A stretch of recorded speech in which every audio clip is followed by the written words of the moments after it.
Welcome to ஏரஸ்ட் academy. Seek the peak with us. நம்ம Tamil eligibility டெஸ்ட்டை சீரிஸாக பார்த்துட்டு இருக்கோம். அதில் 16 வீடியோ முடிச்சாச்சு. இது 17வது வீடியோ. இதில் 50 கொஸ்டின்ஸை நம்ம ஃபுல்லாக எக்ஸ்பிளனேஷன் பண்ணிடலாம். சரிங்களா? ஃபர்ஸ்ட் கொஸ்டின் பாருங்க. வேர் சொல்லுக்குரிய வினையச்சம் இடம்பெறாத இணையை தேர்ந்தெடு. வேர் சொல்லுனா என்ன? வேர் சொல்லுனா எப்பயுமே என்னவா இருக்கணும் அப்படின்னா கட்டளை சொல்லா இருக்கணும். அப்போ ஃபர்ஸ்ட் விஷயம் உங்களுக்கு என்ன அப்படின்னா வேர் சொல்லுனா எப்படி இருக்கும்? கட்டளை சொல்லா இருக்கணும். அப்போ அது கரெக்டாக இருக்கான்னு ஃபர்ஸ்ட் பாருங்க. ஒரு வேர் சொல்லே இல்லாதத உன்னை கொடுத்துட்டு அதுல வினையச்சம் கொடுத்துருந்தாங்க அப்படின்னா அதை போடக்கூடாது. என்னன்னா இங்க கட்டளை சொல்லுன்னு சொல்லி கொடுத்துட்டு இங்க வந்துன்னு அப்படிங்கிற மாதிரி கொடுத்தோம்னா வச்சுக்கோங்க, இது வினையச்சம் தான். சரிங்களா? ஆனா இது வேர் சொல்லான்னு கேட்டா கிடையாது. அப்போ வேர் சொல் கொடுத்து ஒரு ஸ்டேட்மெண்ட் இருந்தால் மட்டும்தான் அந்த ஆப்ஷனை சூஸ் பண்ணமே தவிர இல்லைன்னா சூஸ் பண்ணக்கூடாது. இது நல்லா புரிஞ்சுங்க. எப்பயும் வேர் சொல்லுக்குரிய வினையச்சம். இது வேர் சொல்லா? வா. ஆமா, வேர் சொல். வந்து. சரி, கரெக்ட். அப்போ வினையச்சம் இடம்பெறாத சொல். அப்போ இது சரி. வாங்கிறது வேர் சொல், வந்துங்கிறது வினையச்சம். வந்து சென்றான் பின்னாடி ஒரு வினையை கொண்டு முடிஞ்சிருக்கா, அப்போ அது வினையச்சம் தான். அடுத்து கொள். கொண்டோட வேர் சொல் என்ன அப்படின்னா கொள். அப்போ கொண்டு சென்றான். இன்னொரு வினையை கொண்டு முடிகிற மாதிரி இருக்கா, அப்போ இதுவும் சரிதான். அடுத்து நில். நின்று. நின்று கொண்டிருந்தான். நின்று கொண்டிருந்தான். அப்ப இதுவும் என்ன அப்படின்னா ஒரு வினையச்சம் தான். கான். கண்ட. கண்ட கண்ட பொருள் இல்லைன்னா கண்ட பொருள்னு கூட வச்சுக்கலாம். கண்ட பொருள். அப்ப இது என்ன அப்படின்னா இது பெயரச்சத்துல வரும். இது என்ன வரும் அப்படின்னா பெயரச்சம். பெயரச்சத்தை வினையச்சம்னு சொல்லக்கூடாது. அப்ப எது ஆன்சர் அப்படின்னா ஆப்ஷன் பி தான் ஆன்சர். கான்கிறது வேர் சொல் தான். கரெக்ட். வேர் சொல்லை தேர்வு செய்க. வேர் சொல்லை தேர்வு செய்ய. வேர் சொல்னா என்னவா இருக்கணும் அப்படின்னு சொல்லிட்டு கட்டளை சொல்லா இருக்கணும். அப்ப இதுல எது வேர் சொல்லா இருக்கும்னு சொல்லி யோசிச்சுங்க. வாலியர். வாலியர் அப்படின்னா வினையால் அணையும் பெயர். வாலியர் அப்படின்னா வினையால் அணையும் பெயர்.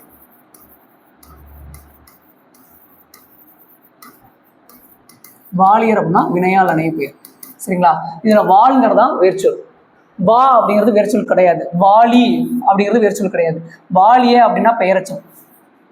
வாலிய அப்படின்னா பெயரச்சத்துல வந்துடும்.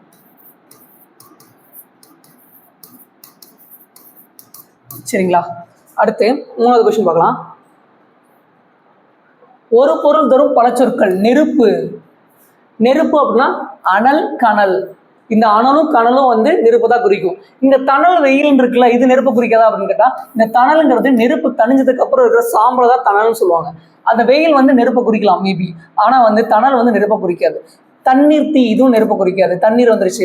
வெயில், குளிர், இது நெருப்பை குறிக்காதுல்ல, அப்போ இது மட்டும் தான் குறிக்கும். அப்போ எது ஆன்சரா இருக்கு அப்படின்னா அனல், கனல். எப்பவுமே ஆப்ஷன் ஏல ஒரு சில இதுக்கு ஆன்சர் வச்சிருப்பாங்க. ஒரு சில விஷயங்களை ஆன்சர் நீங்க சூஸ் பண்ணும்போது குழப்பணும் அப்படிங்கறதுக்காக என்ன பண்ணிருப்பாங்க அப்படின்னா ஆப்ஷன் ஏல அதற்கு ஈக்குவலான ஒரு ஆன்சரை செட் பண்ணி வச்சிருப்பாங்க. ஆனா அது தவறான ஒரு ஆன்சரா இருக்கும். அப்போ ஆப்ஷன் ஏவை எங்கேயாச்சும் ஆன்சரா சூஸ் பண்றீங்க அப்படின்னா ஒரு டைமுக்கு 2 டைம் நல்லா யோசிச்சுட்டு சூஸ் பண்ணுங்க.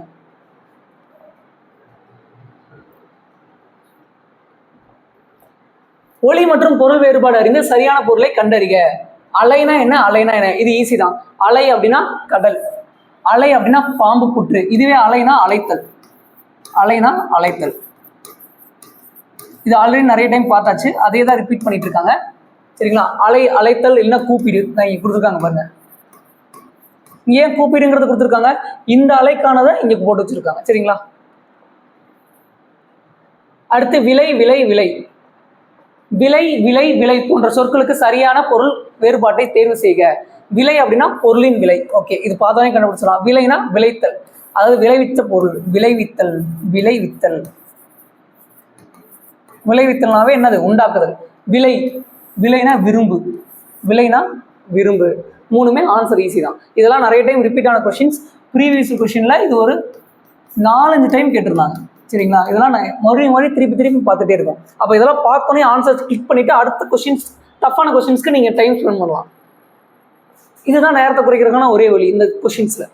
கீழ்கண்டவற்றில் திசை சொற்களை கண்டறிக. மண், பொண்ணா என்ன? மண், பொண்ணுங்கிறது இயற்சொற்கள். மண், பொண்ணுங்கிறது இயற்சொற்கள்.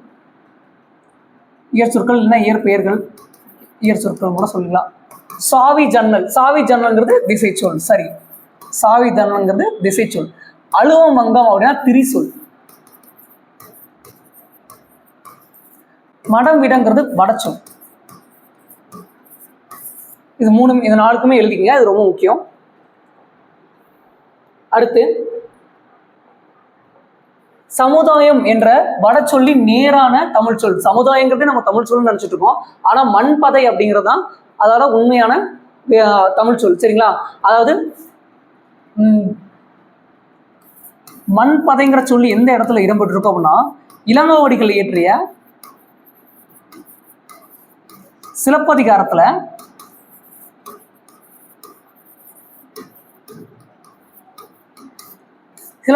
என்ன லைன் வந்திருக்குன்னா, மண்பதை காக்கும் தென்புலம், மண்பதை காக்கும் தென்புலம்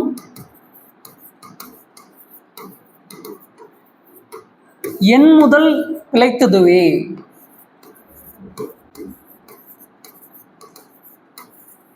அப்படின்னு சொல்லி இளங்கோவடிகள் இதை சொல்லியிருப்பாரு. என்ன சொல்லியிருப்பாங்க அப்படின்னா, இதுவரையும் கட்டி ஆண்டு கொண்டிருந்த இந்த பாண்டிய வம்சத்துல ஒரு தவறான நீதியை நான் வழங்கிட்டேன்.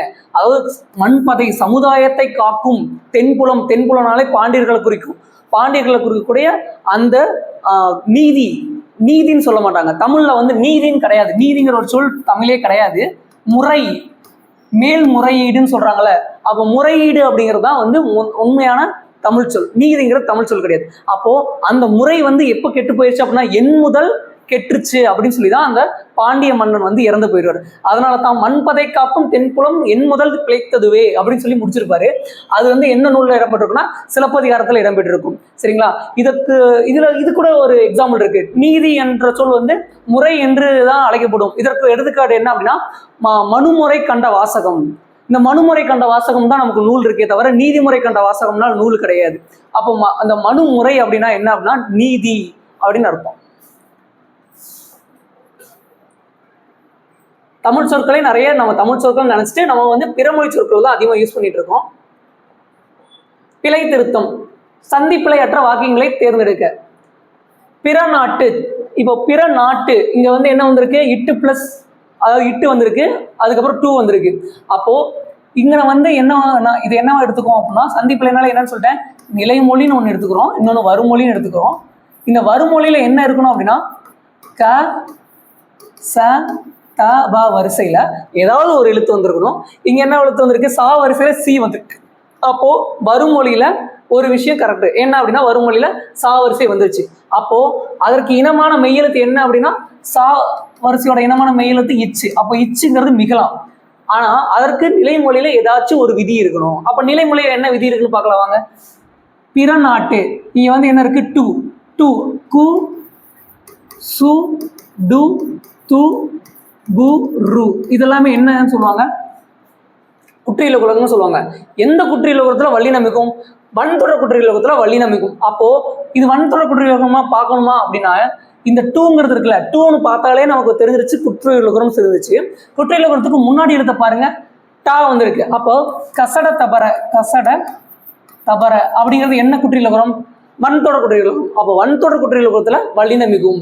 நிலைமொழியில சி வந்துருச்சு, அதனால அது இனமான எழுத்து இச்சு மிகலாம். அப்போ இச்சு மிகணும் அப்படின்னா இங்க என்ன இருக்கணும் அப்படின்னா, ஒரு விதி இருக்கணும். அந்த விதி என்ன அப்படின்னா வன்தொடர் குற்றியலுகரம். அப்போ வன்தொடர் குற்றியலுகரத்துல வல்லினம் மிகுந்திருக்கு. அப்போ இந்த ஒண்ணு சரிதான். அதுக்கப்புறம் இங்க என்ன இருக்கு, சிற்பங்களை காட்டிலும். இங்க காவரிசை வந்துருச்சா, அப்போ காவரிசை வந்துருச்சு. அப்போ இது சரிதான். அதுக்கு இனமான மெய்யெழுத்து என்ன, இக்கு.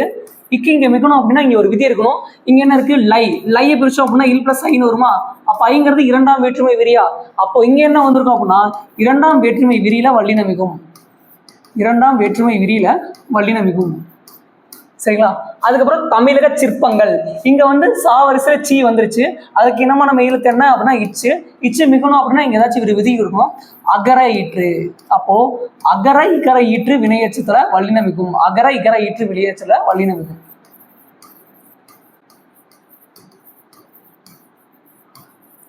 வல்லினம் மிகும். சரிங்களா? அப்போ இது ஆன்சர் ஒன்று சரி. ரெண்டாவதுல என்ன தப்பு, இங்க லை இருக்கு ஆனா இங்க மிகல. அப்போ இது தப்பு. அவ்வளவுதான். அதுக்கப்புறம் மூணாவது பார்க்கலாம். முன்பகுதி மட்டும் தெரியும்படி அமைக்கப்பட்ட சிற்பங்கள். அமைக்கப்பட்ட சிற்பங்களை, புடைப்பு சிற்பங்கள். அப்போ இங்க பாவரிசையில பூ வந்துருச்சு. அப்போ அதுக்கு இனமான மெய்யெழுத்து என்ன, இப்பு. இப்போ வந்து மிகணும்னா இங்க என்ன இருக்கணும், ஒரு விதி இருக்கணும். அப்போ நிலைமொழியில லை இருக்கா, லையை பிரிச்சோம் அப்படின்னா இல் பிளஸ் ஐன்னு வருமா. அப்போ இல் பிளஸ் ஐ அப்படின்னா இரண்டாம் வேற்றுமை விரி. இரண்டாம் வேற்றுமை விரி. இரண்டாம் வேற்றுமை விரியில வல்லினம் மிகும். அப்போ இரண்டாம் வேற்றுமை விரியில வல்லினம் மிகுந்திருக்கு. அப்போ 1 மற்றும் 3 சரி. ஓமைக்கேற்ற பொருத்தமான பொருளை தேர்ந்தெடுத்து எழுதுக. தாமரை இலை நீர் போல. தாமரை இலை நீர் போல அப்படின்னா என்ன அப்படின்னா, தாமரை இலை இருக்குல்ல, தாமரை இலை வந்து ஒரு குளத்துல இருக்கு அப்படின்னா அந்த இலை வந்து தண்ணீரோட பற்றாம இருக்கும். அந்த இலை வந்து ரொம்ப வலுவழுப்பு தன்மையா இருக்கும். அதுல தண்ணி வந்து நிக்கவே நிக்காது. அதனால என்னன்னா பற்றின்றி இருத்தல்னு அர்த்தம். அதுதான் அங்க வந்து சொல்றாங்க, பற்றின்றி இருத்தல். ஏமாற்றம் அப்படின்னா இலவு காத்த கிளி போல அப்படின்னா ஏமாற்றம். இலவு காத்த கிளி போல. இலவு காத்த கிளி போல அப்படின்னா ஏமாற்றம். அடுத்து 10வது கொஸ்டின். பொருந்தா இணையை கண்டறிக. தாய் தந்தை. தாயும் தந்தையும் உம்மை தொகை கரெக்டா வந்திருக்கு. தாயும் தந்தையும், அதாவது தாய் தந்தை, அதை வந்து சொல்லி பார்க்கும்போது தாயும் தந்தைன்னு வருதா, அப்ப அது மறைஞ்சு வந்திருக்கு. அப்போ உண்மை தொகை. அதே வெளிப்படையா வந்தா அது எண்ணுமை. தாயும் தந்தைன்னு வந்தா, தாயும் தந்தையும் அப்படின்னு வந்தா அது என்னது, எண்ணுமை.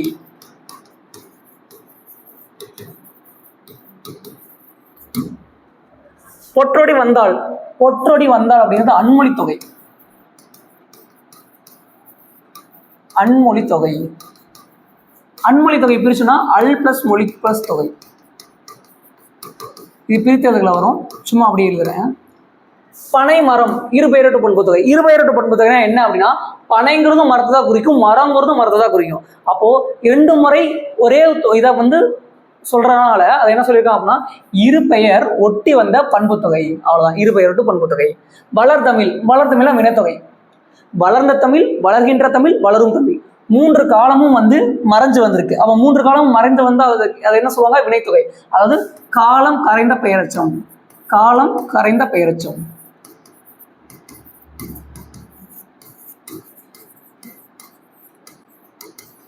சரிங்களா?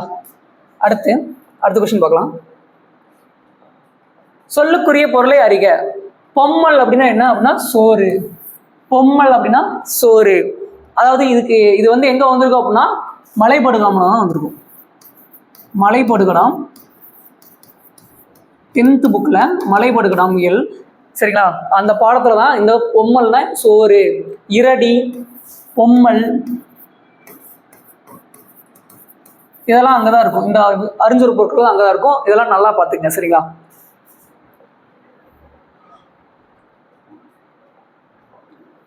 அதுக்கப்புறம் பொருந்தா சொல்லை கண்டறிதல். குளிர்காலத்தை பொழுதாக கொண்ட நிலங்கள். குளிர்காலத்தை பொழுதாக கொண்ட நிலங்கள். அப்போ வந்து என்னென்ன காலத்தை எந்தெந்த இதெல்லாம் வந்து என்னென்ன நிலங்கள் என்னென்ன பொழுதுகளை கொண்டிருக்குங்கிறது நமக்கு கரெக்டாக தெரியணுமா? அப்போ வந்து ஃபர்ஸ்ட் குறிஞ்சி பார்க்கலாம்.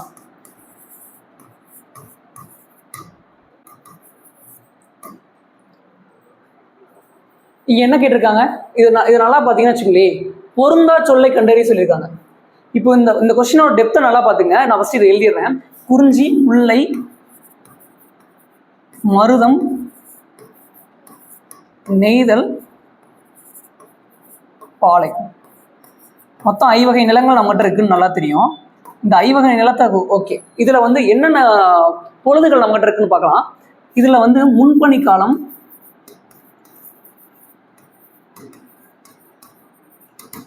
காலம், அதுக்கப்புறம் வந்து குளிர்காலம்னு நினைக்கிறேன்.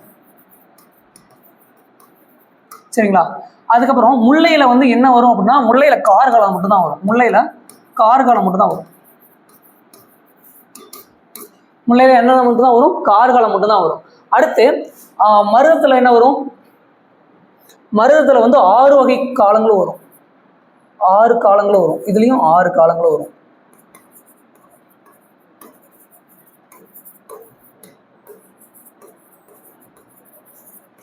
மருதத்திலையும் நேரத்துல என்ன சொல்லிருக்காங்க, 6 காலங்களும் வரும். பாலையில என்ன வரும், பின்பனி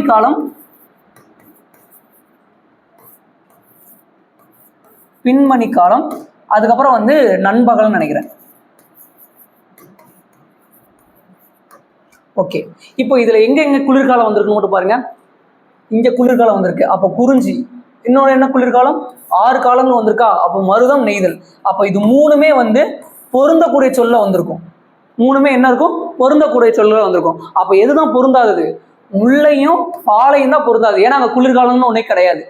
அப்போ முல்லையும் பாலையும் எங்க இருக்கு, முல்லை பாலை. இப்படிதான் கொஸ்டினை பிரிச்சு எடுக்கணும். நீங்க பார்த்தோன்னு பொருந்தா சொல்லி கண்டறிதல்னா குறிஞ்சி மருதம் நெய்தல் என்ன கொடுத்துருக்காங்க, குளிர்காலத்தை குளிர்காலத்தை பொழுதாக கொண்ட இளங்கால் இங்க கொடுத்துட்டாங்க. ஆனா இங்க என்ன கொஸ்டின் கேட்டிருக்காங்க, பொருந்தா சொல்லை கண்டறிதல்னு கேட்டிருக்காங்க. அப்போ எடுத்தோன்னு நம்ம என்ன பண்ணிடுவோம் அப்படின்னா, குளிர்காலம் தானே, குளிர்காலம் எங்கெங்க வரும், குறிஞ்சிலேயே வரும், நெய்தல்லையே வரும், ஆன்சர் இதுதான். குறிஞ்சிலேயே வரும், மருதத்திலேயே வரும், ஆன்சர் அதுதான் போகக்கூடாது. அங்க என்ன கொஸ்டின் கொடுத்துருக்காங்கிறது நல்லா இன்டெப்தா பார்த்தீங்க அப்படின்னா தான் இந்த கொஸ்டின்ஸ்க்குலாம் ஆன்சர் பண்ண முடியும். இது ரொம்ப முக்கியம், இதையும் நீங்க எழுதிக்கங்க.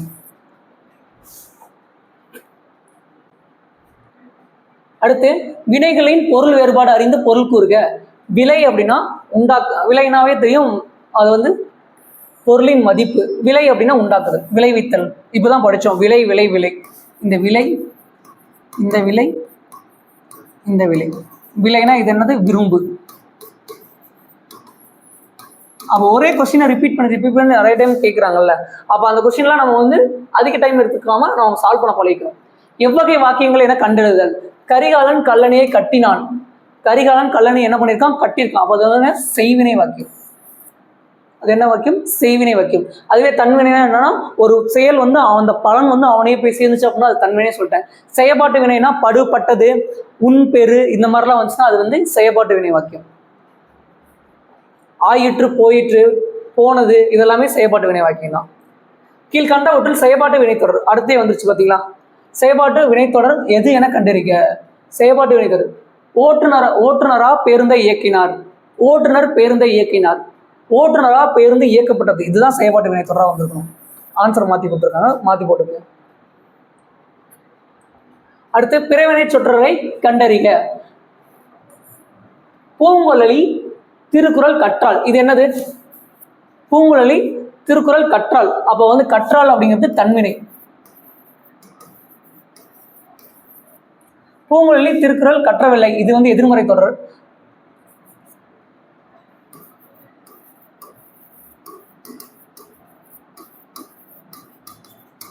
பூங்குழலி திருக்குறள் கற்பித்தாள், இது பிறவினை. அதாவது வி பி செய் வை பண்ணு, இந்த சொற்றொடர், இந்த துணை வினைகள்லாம் வந்துச்சுனாலே அது வந்து பிறவினைன்னு வரும். அடுத்து விடைக்கேற்ற வினாவை தேர்ந்தெடுத்தல்கள். தூது இலக்கியம் சிற்றிலக்கிய வகையை சார்ந்தது. தூது இலக்கியம் சிற்றிலக்கிய வகையை சார்ந்தது. அப்போ என்னது, தூது இலக்கியம் எவ்வகையை சார்ந்தது, இல்லைன்னா எவ்வகை இலக்கியத்தை சார்ந்தது அப்படின்னு கூட கொஸ்டின் கேட்கலாம். அப்போ இதுதான் ஆன்சர், பார்த்தோன்னே கண்டுபிடிச்சலாம். இதுக்கெல்லாம் கொஞ்சம் டைம் வேஸ்ட் பண்ணுவோம்னா. விடைக்கேற்ற வினாவை தேர்ந்தெடுத்து எழுதுக. எங்கள் வீட்டில் தக்காளி இல்லை. ஓகே, அப்போ என்ன ஆன்சர் இருக்கும், உங்கள் வீட்டில் தக்காளி இருக்கிறதா, எவ்வளவுங்கிறது இங்கே கேட்கவே கிடையாது. சரிங்களா, தக்காளி வீட்டில் இருக்கிறதா இதுவும் வராது. ஏன்னா எங்கள் வீட்டில் அப்படிங்கும்போது அப்போ உங்கள் வீட்டில் அப்படிங்கிறதா கொஸ்டினாக மாறும். அப்போ ஆன்சர் பார்த்தோன்னே தெரியும், ஆப்ஷன் பி. இந்த வினாவை தேர்ந்தெடுத்தால் ரொம்ப ஈஸி தான், 2-3 டைம் பார்த்தாலே உங்களுக்கு கண்டுபிடிச்சிடலாம். அதெல்லாம் ரொம்ப டைம் வேஸ்ட் பண்ணாதீங்க, அதுக்காக ஆன்சர் தப்பாக சூஸ் பண்ண வேணாம். விடைக்கேற்ற வினாவை தேர்ந்தெடுத்து எழுதுகள். திருக்குறள் 1330 குறட்பாக்களை கொண்டுள்ளது. திருக்குறள் எத்தனை குறட்பாக்களை கொண்டுள்ளது, ஃபர்ஸ்ட் எடுத்தோன்னே பார்த்தோன்னே தெரிஞ்சிருச்சு. சரிங்களா, இங்க அதிகாரங்கிற வேர்டு யூஸ் பண்ணவே இல்லை, அப்போ இது ஆன்சரா வராது. அடுத்து அகரவரிசை சொற்களை சீர் செய்க. அகரவரிசை சொற்கள்ல வந்து ஃபர்ஸ்ட் என்ன வரும், இங்க வந்து உயிர்மை கொடுத்துட்டாங்க, அப்போ தா வரிசை தான் ஃபர்ஸ்ட் வருமா, அதுக்கப்புறம் வந்து தா வரிசை இருக்கும். தா வரிசையில தா ஃபர்ஸ்ட் வருமா, தை ஃபர்ஸ்ட் வருமான்னு பார்க்கும்போது தாத்தா தீத்தி தூத்து தேத்தே தை. அப்போ தாத்தா தீத்தி தூத்து தேத்தே, தேத்தேக்கு அப்புறம் தான் என்ன வருது, தை வருது. அப்போ வந்து இதுதான் ஆன்சர், பார்த்தோன்னே ஈஸியாக கண்டுபிடிச்சிடலாம். அதுக்கப்புறம் தான் மாவரிசை வரும்னு நல்லாவே தெரியும். அப்போ கால இருந்து நான் வரையும் நல்லா தெரிஞ்சிருக்கணும், ஆல இருந்து அவ்வாறையும் நல்லா தெரிஞ்சுக்கணும். இது ரெண்டுமே நல்லா தெரிஞ்சுக்கணும். ஃபர்ஸ்ட் இதை எடுத்துக்கணும், ரெண்டாவது இதை எடுத்து பார்க்கணும். உழைப்புக்கு என்ன கொடுப்போம், உழைப்புக்கு கூலி கொடு. இந்த கூலிங்கிற வேர்டுக்கு ஒரு அழகான விஷயம் இருக்கு. என்ன அப்படின்னா, கூலிங்கிறது கூலம் அப்படிங்கிற சொல்ல இருந்து மறு. கூலம் அப்படின்னா என்ன, கூலம் அப்படின்னா சிறுதானியம். கூலம் அப்படின்னா என்னன்னா சிறுதானியம். அதாவது அந்த காலத்துல வந்து கம்பு, வரகு, கம்பு, வரகு, கொள்ளு இதெல்லாம் தான் வந்து நம்ம தானியமாக விற்றுருப்போம். இந்த தானியங்களை வந்து நம்ம வந்து என்ன பண்ணியிருப்போம் அப்படின்னா அங்கே விளைவித்த மக்களுக்கு கூலியாக கொடுத்துருப்போம். அது கூலத்தை கூலியாக கொடுத்தனால இங்கே கூலம் அப்படிங்கிறதா வந்து என்னவா வந்திருக்குன்னா கூலியாக வந்திருக்கு. அப்போ கூலியை நம்ம என்ன எடுத்துகிட்டு வந்திருக்கோம் அப்படின்னா கேழ்வரகையோ கம்பையோ தான் வீட்டுக்கு எடுத்துகிட்டு வந்திருக்கோம் அந்த காலத்தில். அப்போ கூலங்கிறதா கூலியாக மாறிடுச்சு. அப்போ என்னன்னா தானியத்தோட இன்னொரு பேர் என்ன அப்படின்னா உண்மையான தமிழ் பேர் வந்து கூலம். அதை தெரிஞ்சுங்க. உரிமைக்கு குரல் கொடு, உரிமைக்கு குரல் கொடு, கவலைக்கு விடை கொடு, பசித்தவனுக்கு உணவு கொடு. சரிங்களா? ஊன்னா என்ன? ஊன்னா என்ன அப்படின்னா உணவு. ஏன்னா 3 சொல்லி இப்படி ஞாபகம் வச்சுக்கோங்க. எங்கே போனாலும் அதுக்கு ஈக்குவலான ஏதாச்சும் ஒரு விஷயம் இருந்துச்சுன்னா அதோட மெர்ச் பண்ணி பார்த்துங்க எப்பயுமே. அப்போதான் கொஸ்டின்ஸ் வந்து நிறைய டைம் ரிப்பீட் பண்ண மாதிரி தெரியும். சொற்களை ஒழுங்குபடுத்துக. முறையான பண்டமாற்று வணிகம் தொடங்கியது. இப்போ வந்து இதை சொற்களை ஒழுங்குபடுத்தி பாருங்க. வணிகம் பண்டமாற்று முறையாக தொடங்கியது. வணிகம் பண்டமாற்று முறையாக தொடங்கியது. அப்போ ஆன்சர் பார்க்கும்போது ஃபஸ்ட்டே தெரியுதுல்ல. மற்றதெல்லாம் பாருங்க எழுவாயே சரியாக வந்திருக்காது.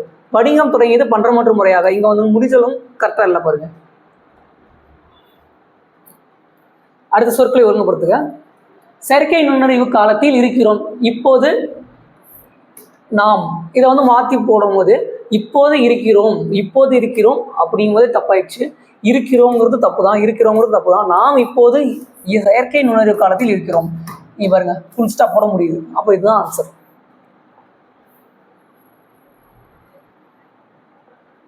பொருத்தமான காலம் அமைத்தல். சரியான தொடரை கண்டறிக, தேர்ந்தெடுக. மாலனை கண்ணன் வீழ்த்தினான். இறந்த காலம். சரி, ஓகே. மாலனை கண்ணன் வீழ்த்துவான் அப்படிங்கிறது எதிர்காலம். எதிர்காலம். ஓகே. மாலனை கண்ணன் வீழ்த்துகிறான்ங்கிறது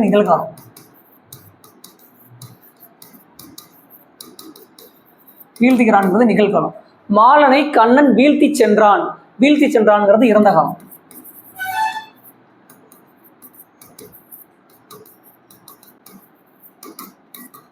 சரிங்களா?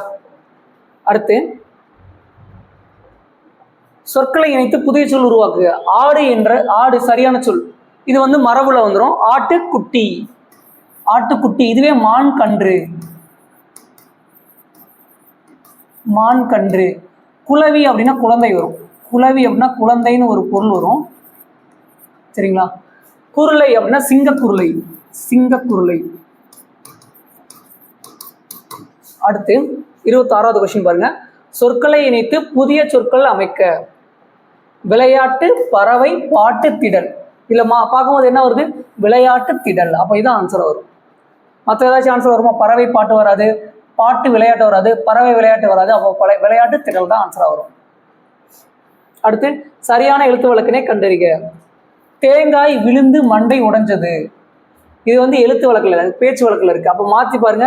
உளுந்து மண்டை உடைந்தது. உளுந்துங்கிறது வராது, விழுந்துங்கிறதா சரியான வரணும். அப்போ மண்டைங்கிறது இங்கே வந்து பேச்சு வழக்கில் வந்துருச்சு. அப்போ இங்கே பாருங்க தேங்காய் விழுந்து மண்டை உடைந்தது. அப்போ இதுதான் எழுத்து வழக்கில் சரியா இருக்கு. பேச்சு வழக்கில் தமிழில் அமைந்த தொடரை தேர்ந்தெடுக்க. அவருக்கு நல்லது கெட்டது நல்லா தெரியும். பேச்சு தமிழில் அமைந்த தொடர் தானே செய்யிருக்காங்க. பேச்சு தமிழ் எப்படி வந்திருக்குன்னா புத்தக கண்காட்சி நடைபெறுகிறது. எழுத்து வழக்கு. ஓகேங்களா? வறட்சி அனைத்து இடங்களையும் பாதித்துள்ளது. எழுத்து வழக்கு. மயில்கள் விரலியை போல ஆடுகின்றன. விரலி அப்படின்னா நடனமாடும் பெண். நடனமாடும் பெண்களை குறிக்கும். அதான் விரலியர்னு சொல்லுவாங்க. சரிங்களா?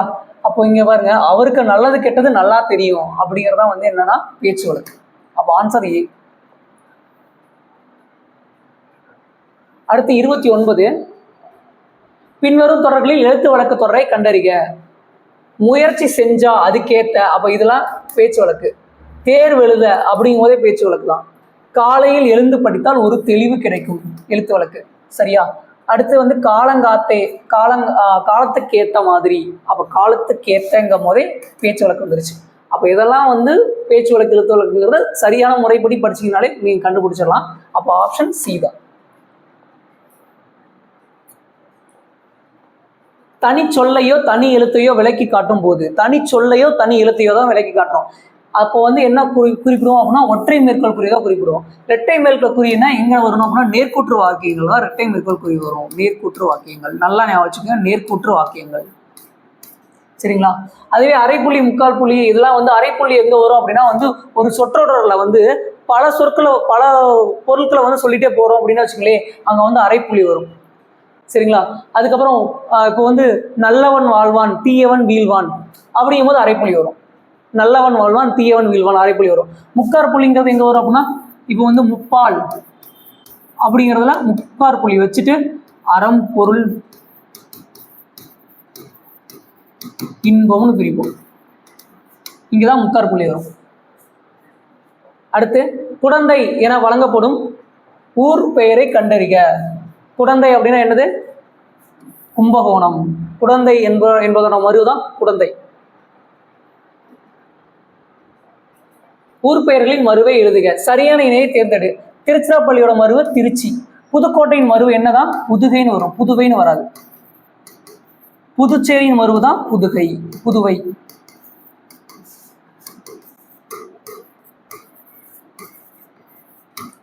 மயிலாப்பூரோட மருவு வந்து மயிலை. நாகர்கோயிலோட மருவு நாகை. ஓகேங்களா? சரி, நாகர்கோயிலோட மருவும் கொடுத்துருக்காங்க. நாகப்பட்டினத்தோட மருவு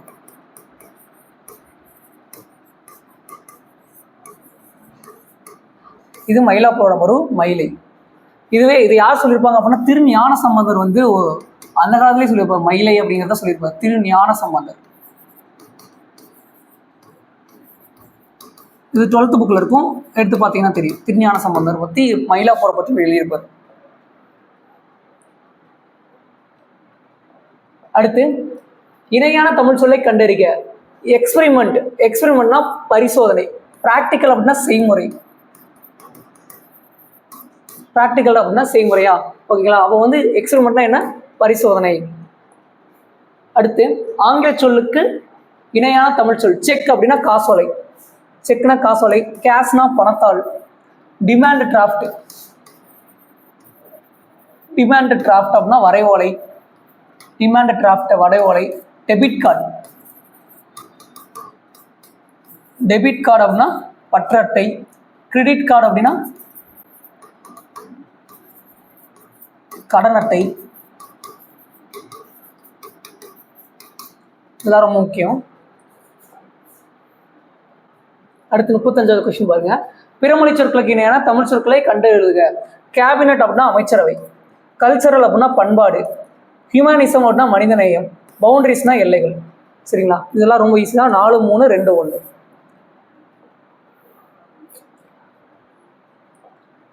உடன்பட்டு கூறும் விடை. நீ கடைக்கு செல்கிறாயா? செல்கிறேன் அப்படின்னு சொன்னா நேர்விடை. அவ்வளவுதான். அப்போ வந்து உடன்பட்டு கூறும் விடைனா என்ன? நேர்விடை. உற்றது உரைத்தல் விடைனா ஆல்ரெடி நடந்தது. நீ விளையாட வருகிறாயா அப்படின்னா கால் வலிக்கிறதுன்னு சொன்னா அது வந்து உற்றது உரைத்தல் விடையில வரும். ஆல்ரெடி நடந்ததை சொல்றது.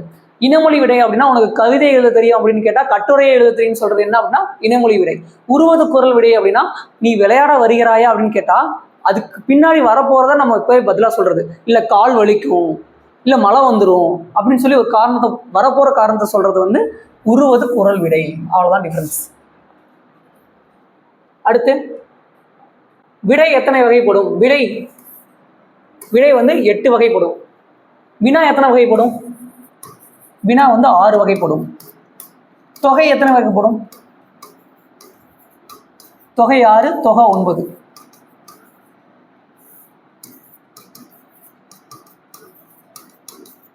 இது எல்லாருமே ரொம்ப முக்கியம் தான், எல்லாத்தையும் பார்த்துக்கங்க. அலுவல் சார்ந்த கலைச்சொற்களை அலுவல் சார்ந்த.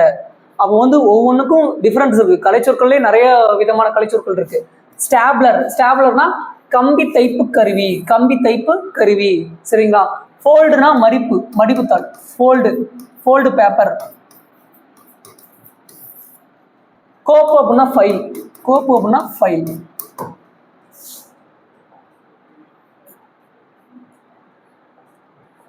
அலுவல் சார்ந்த கலைச்சொற்கள் இது ரொம்ப முக்கியம். ரப்பர் ஸ்டாம்ப், இழுவை முத்திரை. ரப்பர் ஸ்டாம்ப்னா இழுவை முத்திரை. இங்க ஸ்டாப்லர் இப்பதான் பார்த்தோம். ஸ்டாப்லர். சரிங்களா? இங்க கோப்புனா ஃபைல். அப்போ அதையே தான் திருப்பி கொடுத்துருக்காங்க. அப்போ ஒரு கொஸ்டினை ரிப்பீட் பண்ணும்போது இன்னொரு கொஸ்டின் நமக்கு கிடைக்குங்கிறது நல்லா புரிஞ்சுக்கங்க. சரிங்களா? அடுத்து 40வது கொஸ்டின் பாருங்க. அதுவும் அலுவல் சார்ந்த கலை சொற்கள் தான் வருது. உருபன் அப்படின்னா இங்க வந்து கொஸ்டின் வந்து மாறி இருக்கு. லெக்சிக்கன் அப்படின்னா பேரகராதி, லெக்சிக்கன் அப்படின்னா பேரகராதி. ஓலியன் அப்படின்னா, அதாவது இதில் வந்து கொஸ்டினே வந்து தப்பாக டைப் பண்ணியிருக்காங்க. இது வந்து லெக்சிக்கன் அப்படின்னா தான் பேரகராதி வரும். இதுவே வந்து ஒப்பிலக்கணம் அப்படின்னா இதுக்கு எல்லாமே வந்து ஆன்சர் வேறையாக இருக்கும். இந்த மாதிரி லெக்சிக்கன் கொடுத்துட்டு பேரகராதி இந்த மாதிரி ஒவ்வொன்றா கொடுத்துருப்பாங்க. கொஸ்டின் வந்து டைப் பண்ணது தப்பாக டைப் பண்ணியிருக்காங்க. அடுத்து கீழ்கண்ட பத்தியினை படித்து விடையளிக்கிறது. சரிங்களா? இதை படிச்சிடலாம். நெல்லை மாநகரில் உள்ள தெருக்கள் பல அதன் பழமைக்கு சான்றாக உள்ளன. காவற்புரை தெரு என்று ஒரு தெரு உள்ளது. காவற்புரை என்றால் சிறைச்சாலை. காவற்புரைனா என்ன? சிறைச்சாலை. அரசரால் தண்டிக்கப்பட்டவர்கள் இங்கு சிறை வைக்கப்பட்டதால் இப்பெயர் பெற்றது. ஓகே. மேலை வீதியை அடுத்து கூளைக்கடை தெரு. மேலை வீதியை அடுத்து என்ன தெரு இருக்கு? கூளைக்கடை தெரு இருக்கு. கூலம் என்பது தானியத்தை குறிக்கும். இதுக்கு முன்னாடி தான் சொன்னேன், கூலம்ங்கிறது வந்து தமிழ் சொல். அதோட இப்போ நம்ம பயன்படுத்திக்கிற சொல் தான் தானியம். கூளைக்கடை தெரு என்பதே மருவி கூளைக்கடை தெரு. கூளைக்கடை தெரு தான் கூளைக்கடை தெரு என மருவி வழங்கப்படுகிறது. அக்கச்சாலை என்பது அணிகலன்களும் பொற்காசுகளும் உருவாக்கும் இடம். அக்கச்சாலைகள் அப்படின்னா அக்கனாலே இரும்பு குறிக்கும். அப்போ வந்து அணிகலனும் பொற்காசுகளும் உருவாக்கும் இடம். முற்காலத்தில் பொன் நாணயங்கள் உருவாக்கும் பணியாளர்கள் வாழ்ந்த பகுதி அக்கச்சாலை அக்கச்சாலை தெரு என்னும் பெயரில் அமைந்துள்ளது. நெல்லை நகரின் மேற்கு பேட்டை என்னும் ஊர் உள்ளன. நெல்லையில மேற்கு பகுதியில் என்ன இருக்கு? பேட்டைங்கிற ஊர் உள்ளது. வணிகம் நடைபெறும் பகுதியை பேட்டை என்றும் என வழங்குதல் பண்டைய மரபு. இப்பகுதி முன் பெருவணிகம் நடைபெற்ற இடமாக இருந்திருக்க வேண்டும். பாண்டிய மன்னன் நின்ற சீர் நெடுமாறன் நெல்லை நகர மக்கள் எதிர்கொண்டு வரவேற்ற இடம் பாண்டியபுரம் எனவும், அவர் தேவியாகிய மங்கையர்க்கரசி மகளிர் எதிர்கொண்டு வரவேற்ற இடம் திருமங்கை நகர் என்றும் அழைக்கப்படுகிறது. இது புக் கண்டென்ட். இதை அப்படியே கொஸ்டினா கேட்டிருக்காங்க பாருங்க. காவற்புரைனா என்னன்னு சொல்லிட்டோம்? சிறைச்சாலை படிச்சதுதான். கூலம்னா என்னன்னு சொல்லிடும்? தானியம். அப்போ கூலம்ங்கிறதா தமிழ் சொல். இது நல்லா ஞாபகம். அணிகலன்களும் பொற்காசுகளும் உருவாக்கும் இடம் அக்கச்சாலை. அணிகலன்களும் பொற்காசுகளும் உருவாக்கும் சாலை என்ன சொல்லிட்டாங்க? அக்கச்சாலை. அதை தான் வந்து அக்கச்சாலை தெருன்னு சொல்லுவாங்க. அதாவது நாணயங்களை உருவாக்குறவங்கள அக்கச்சாலை தெருன்னு சொல்லுவாங்க. பாண்டிய மன்னனை வரவேற்ற இடம் பாண்டியபுரம். அதுவே தேவியை வரவேற்ற இடம் என்ன அப்படின்னா அதை என்ன கொடுத்துருக்காங்க? மங்கையர்க்கரசியை வரவேற்ற இடத்தை என்ன சொல்லியிருக்காங்க? திருமங்கை நகர்னு சொல்லியிருக்காங்க. அதுவும் வந்து புக் கண்டன் தான், அது முக்கியம் தான், படிச்சுக்கோங்க. அடுத்து நெல்லை நகரின் மேற்கே என்ன இருக்கு? நெல்லை நகரின் மேற்கே வந்து பேட்டைங்கிற ஊர் இருக்கு. நெல்லை நகரின் மேற்கே என்னது? பேட்டைங்கிற ஊர் இருக்கு. அடுத்து முடிஞ்சிருச்சு. 5 கொஸ்டின் முடிஞ்சிருச்சு. அடுத்து 46வது கொஸ்டின். ஒருமை பன்மை பிழையற்ற தொடர். நான் வாங்கிய நூல் இது அல்ல. அல்லங்கிறது பன்மை. சரிங்களா? அல்லங்கிறது பன்மையில வரும், இதுங்கிறது ஒருமையில வரும். அப்போ ஒருமைக்கும் பன்மைக்கும் வந்து டிஃபரெண்ட் இருக்குல்ல. இங்க பன்மை வந்துச்சுன்னா அங்கேயும் பன்மை வரும். அப்போ இங்க படிச்சு பாருங்களே. நான் வாங்கிய நூல் இதுங்கிறது ஒருமை. ஒருமை. அன்றுங்கிறது ஒருமைக்கு வரக்கூடியது. அப்போ இதுதான் சரியான ஆன்சர். இவைங்கிறது பன்மை. அப்போ இவை அல்லன்னு வந்திருக்கணும். ஓகேங்களா? இங்க பாருங்களே, நூல்கள். அப்போ நூல்கள் என்ன மாதிரி வந்திருக்கணும் அப்படின்னா நான் வாங்கிய நூல்கள் இவை அல்ல அப்படின்னு வந்திருக்கணும். நான் வாங்கிய நூல்கள் இவை அல்ல அப்படின்னு வந்திருந்தாதான் ஆன்சர் இதுக்கு கரெக்ட். இது அல்லன்னு வரக்கூடாது. இதுங்கிறது வந்து என்னது? இதுங்கிறது ஒருமைக்கு வந்திருக்கும். ஒருமை பன்மை பிழையற்ற வாக்கியத்தை கண்டறிக. பகைவீர் நீவீர் அல்லரா அல்லிரா அல்லரா அன்லோமா. அப்போ இது வந்து என்ன அப்படின்னா ஒருமையும் பன்மையும் நம்ம வந்து குறிப்பிட்டு பார்க்கணும். நீவிங்கிறது முன்னிலை. சரிங்களா? அப்போ முன்னிலையில வந்து என்ன வரும் அப்படின்னா அல்லீர் தான் வரும். நீவீர் அல்லீர்னு வரும். சரிங்களா? நீவீர் அல்லீர். அதுவே வந்து இது வந்து ஒருமையில வந்திருக்கும். நாம் அல்லோம். நாமும் வந்தா அல்லோமும் வந்திருக்கணும். இதெல்லாமே ஒருமை பன்மையில வரும். இதெல்லாம் நல்லா படிச்சுங்க, ரொம்ப முக்கியம். அதுவே நான் அப்படின்னா அல்லன்னு வந்திருக்கும். இங்க நான் அப்படின்னு வந்துருச்சுன்னா அல்லன்னு வந்திருக்கணும். நான் அல்லன், நான் அல்லேன், இல்லைன்னா நான் அல்லன், இந்த மாதிரி வந்திருந்தா இது வேற. நாம்னா அல்லோம்னு வரும். நாம்னா அல்லோம். அப்ப நீவீர் அப்படின்னா நீவீர் அள்ளீர் அப்படின்னு தான் வரும். அகர ஈற்று சொற்களை சீர் செய்க. அகர ஈற்றுனாவே வந்து ஃபர்ஸ்ட் என்ன வந்திருக்கணும், அ இ வந்திருக்கணும் பார்த்துக்கணுமா. அப்போ அ இல ஆக்கு அப்புறம் ஊதா வரும், கரெக்ட். அதுக்கப்புறம் என்ன இருக்கு, காக்கா கீ வரிசையா. அப்போ கா வரிசையிலேருந்து நா வரிசை வரைய பார்க்கும்போது கா ஃபர்ஸ்டா வரும், அப்புறம் நா வரிசையில நே ஃபர்ஸ்டா வரும், சே அதுக்கப்புறம் தான் வரும், மா வரும். இதை பார்க்கும்போது ஈஸி தான். இதை போட்டு பார்க்கும்போது ஃபர்ஸ்ட் என்ன பண்ணணும், உயிரெழுத்தை ஃபர்ஸ்ட் பார்க்கணும், அதுக்கப்புறம் உயிர்மையை பார்க்கணும். அடுத்து 49 கொஸ்டின். கெடுதல் என்ற தொழில் பெயர் எவ்வாறு தெரியும்? கெடு கேடு. கெடுதலோட தொழில் பெயர்னா என்ன? கெடுதல்னா கெடுங்கிறது அங்க தொழில் பெயர் விகுதி. அவ தொழில் பெயர் விகுதி எப்படி புரியும்? இது தொழில் பெயர் விதி, இது முதல்நிலை திரிந்த தொழில் பெயர். முதல்நிலை திரிந்த தொழில் பெயர்.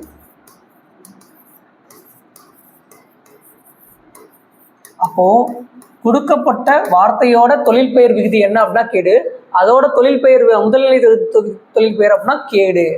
சரிங்களா? இந்த கோடுலாம் இதோட தொழில் பெயர் விகுதியில வராது. அப்ப கெடுதலோட தொழில் பெயர் விகுதி என்னன்னு தெரிஞ்சாதான் ஆன்சர் போட முடியும். அடுத்து விகுதி பெறாத தொழில் பெயர். இங்க விகுதி பெறாத தொழில் பெயர் அப்படின்னா கூத்து. கூத்துங்கிறது இத்து பிளஸ் ஊல வருதா, அப்போ வந்து இங்க என்ன வரும் அப்படின்னா வந்து இது வினையச்சத்துல வரும், இது தொழில் பெயர் விகுதியில வராது. பார்த்தோன்னே இதை கண்டுபிடிச்சிடலாம். மற்ற எல்லாமே தொழில் பெயர் விகுதியில வரும். வேக்காடு, ஏற்றுமதி, கடவுள், இதெல்லாம் தொழில் பெயர். ஓகே, இதுல வந்து 50 கொஸ்டின்ஸ் நம்ம பார்த்தாச்சு. அடுத்த வர வீடியோவில் மீதி இருக்கிற 50 கொஸ்டின்ஸ் பார்க்கலாம். தேங்க்யூ ஃபார் வாட்சிங்.